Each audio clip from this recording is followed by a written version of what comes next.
الحمد لله نحمده ونستعينه ونستغفره ونعوذ بالله من شرور أنفسنا ومن سيئات أعمالنا من يهد الله فلا مضل له ومن يضلل فلا هادي له أشهد أن لا إله إلا الله وحده لا شريك له وأشهد أن محمدا عبده ورسوله اللهم صل على سيدنا محمد وعلى آل سيدنا محمد أعوذ بالله من الشيطان الرجيم بسم الله الرحمن الرحيم يا أيها الذين آمنوا اتقوا الله حق تقاته ولا تموتن إلا وأنتم مسلمون يا أيها الذين آمنوا اتقوا الله ولتنظر نفس ما قدمت لغد واتقوا الله إن الله خبير بما تعملون.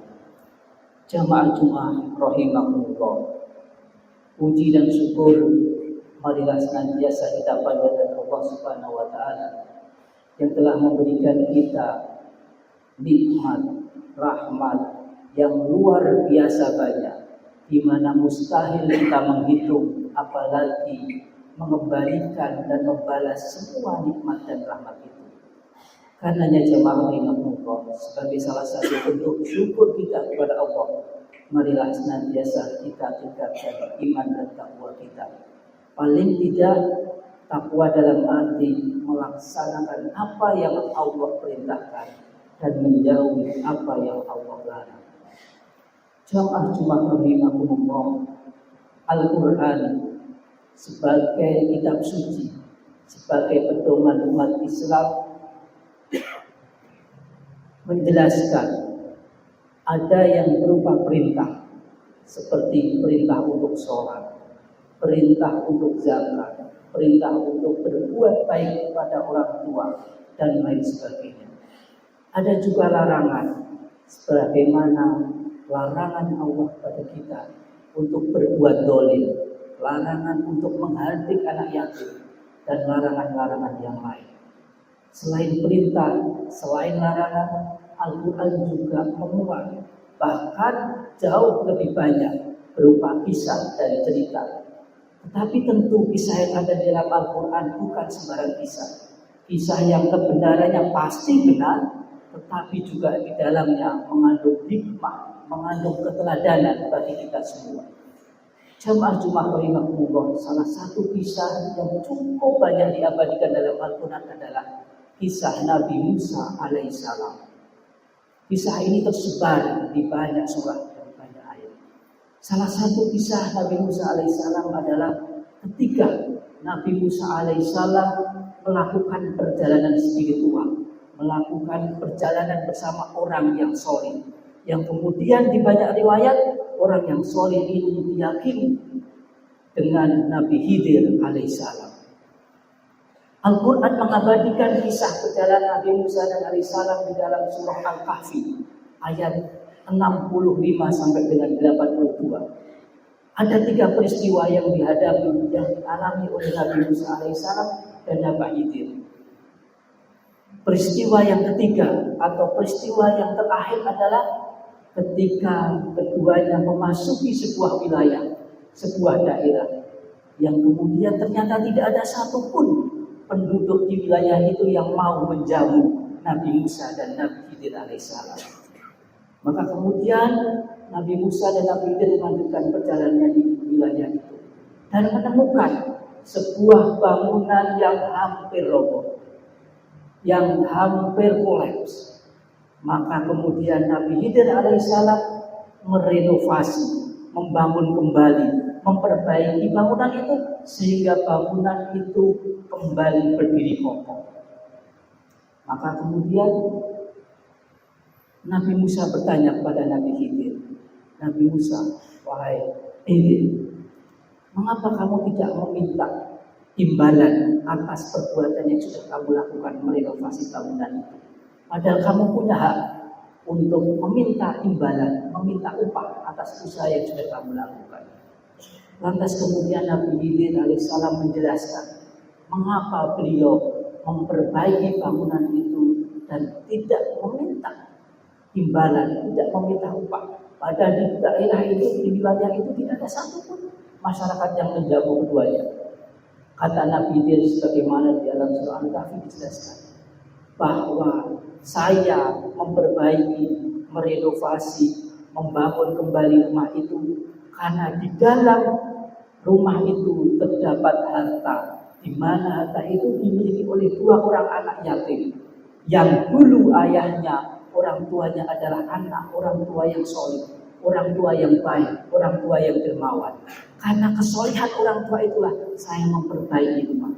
Kalau saya biarkan, kalau rumah itu dibiarkan roboh, maka tidak mustahil harta yang ada di dalam itu diketahui oleh masyarakat dan kemudian diambil, sehingga kedua anak itu tidak bisa menikmati harta kekayaan warisan yang orang tuanya itu berikan.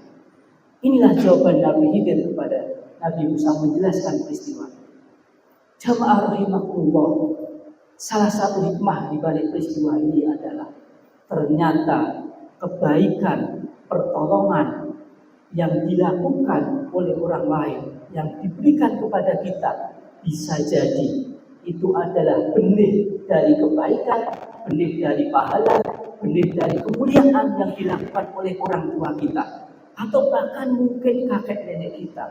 Dengan kata lain jamaah rahimakumullah, kebaikan yang hari ini kita lakukan, amal soleh yang hari ini kita lakukan, bisa jadi tidak hanya kita yang menikmati, tetapi kelak suatu ketika anak-anak kita, cucu-cucu kita, itulah yang akan mendapatkan pahala atau pertolongan dan kebaikan yang dulu pernah kita lakukan. Jamaah rahimakumullah, inilah sebuah kisah yang diabadikan dalam Al-Quran. Sekali lagi tidak hanya benar, tetapi juga mengandung hikmah. Bagaimana Nabi Khidir alaihissalam memperbaiki, merenovasi sebuah rumah untuk kebaikan 2 anak yatim, karena dulu orang tuanya adalah orang tua yang baik, orang tua yang soleh. Jamaah rahimakumullah, dari keteladanan ini marilah senantiasa kita tingkatkan kebaikan kita, kesolehan kita, amal baik kita. Karena sekali lagi bisa jadi tidak hanya kita yang menikmati, tetapi kelak suatu ketika anak-anak kita atau cucu kita atau bahkan jauh setelah cucu kita, mereka yang akan menikmati. A'udzubillahi minasyaitonir rajim. Bismillahirrahmanirrahim. Wal 'asr innal insana lafi khusr illa alladziina aamanu wa 'amilus shalihaati wa tawassaw bil haqqi wa tawassaw bis sabr. Barakallahu li wa lakum bil Qur'anil 'azim. ونفعني وإياكم بما في الآيات والذكر الحكيم وتقبل منكم تلاوته إنه هو الغفور الرحيم.